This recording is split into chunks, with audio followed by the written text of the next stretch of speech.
မထားနဲ့မထားနဲ့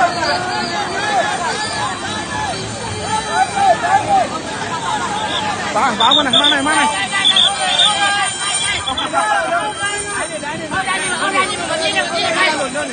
ပြေနဲ့လာလေ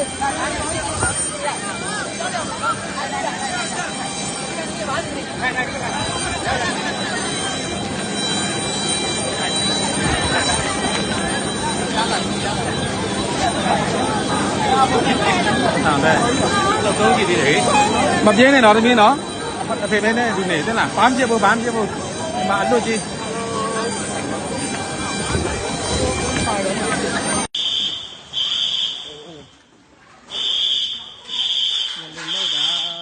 28ရက်